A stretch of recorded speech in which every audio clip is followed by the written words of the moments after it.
Stop everything right now. What I'm about to say will either shake you or save you.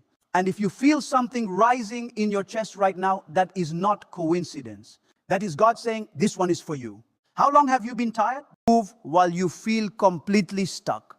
And in your quietest, darkest moment, you whispered a question you were almost afraid to ask God. Did you forget me?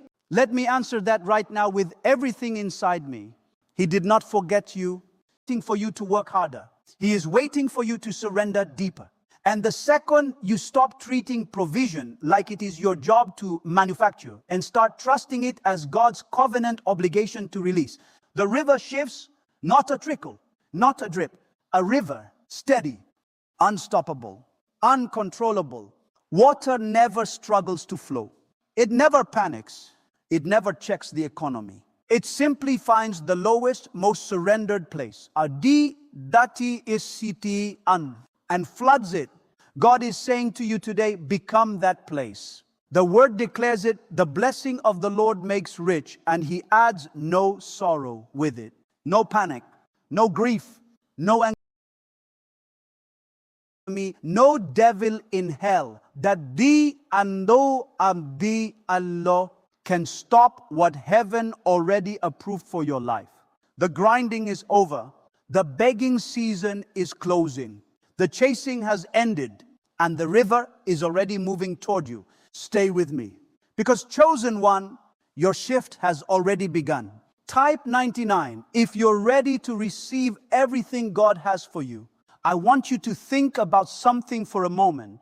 Think about the last time you truly rested, not slept, not sat down out of exhaustion. I mean truly rested with a quiet mind, a settled heart, and zero fear about tomorrow. Can you even remember that feeling?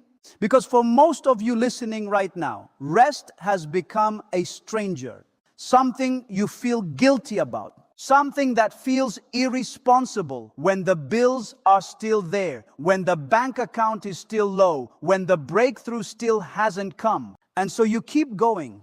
You keep pushing, you keep grinding harder, applying more, planning longer, thinking deeper, as if somehow the intensity of your effort is what finally moves the hand of God.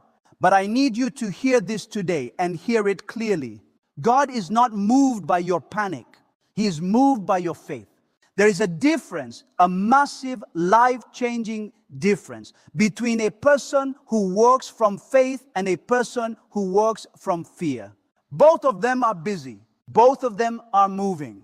But one of them is being carried and the other one is being crushed. One of them wakes up with purpose and the other one wakes up with dread. One of them is building and the other one is just surviving. And the only thing separating those two people is not talent, not opportunity, not even timing. It is trust. See, striving comes from a place that believes deep down that if you stop, everything falls apart. That if you loosen your grip even slightly, it all collapses. That God needs your anxiety to get involved. That your worry is somehow helping the situation. But I want to challenge that thinking today because that is not faith. That is control dressed in religious clothing. That is fear wearing the mask of diligence. Real trust looks completely different. Real trust says, I will do my part, but I refuse to carry what was never mine to carry. Real seem to confirm it every single day. Hustle culture celebrated it. Social media glorified it. Even some pulpits preached it. And so you internalize this idea deep in your bones that stopping even for a moment is dangerous. That breathing is a luxury you cannot afford right now. That peace is something you will earn later, after the breakthrough, after the promotion, after the debt is cleared, after everything finally works out. But I want you to look at what that belief has actually produced in your life.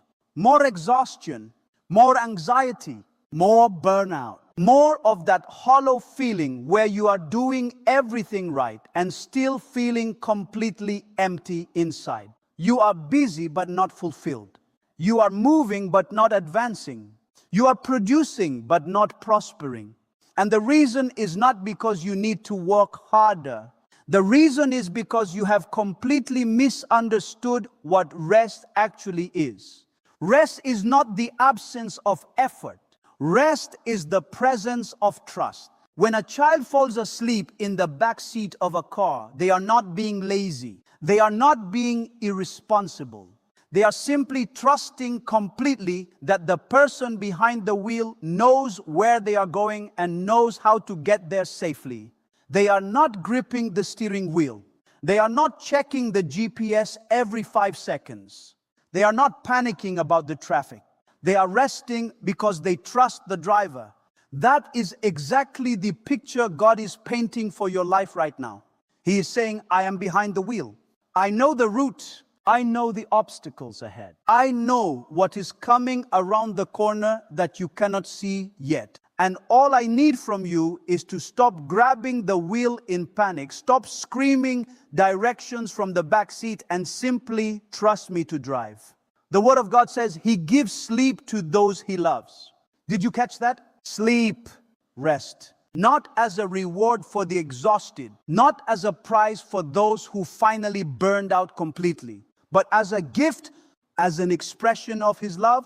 God actually gives rest to His people, because rest is a sign that you believe He is working even when you are not. Think about that for a second. When you cannot rest, what you are really saying is, I do not fully believe God is handling this while I sleep. I do not fully believe He is moving while I am still. I do not fully believe the situation is safe in His hands without my constant worry holding it together. And that is not humility. That is unbelief with a hard-working appearance. Holy rest is one of the most radical acts of faith a person can demonstrate, because it takes genuine courage to be still when everything around you is screaming, move. It takes real belief to lay down your anxiety when the circumstances have not changed yet. It takes deep trust to exhale fully when the answer has not arrived yet. And God is not asking you to pretend the problems do not exist. He is not asking you to ignore reality. He is asking you to look at reality, see it clearly, and then choose His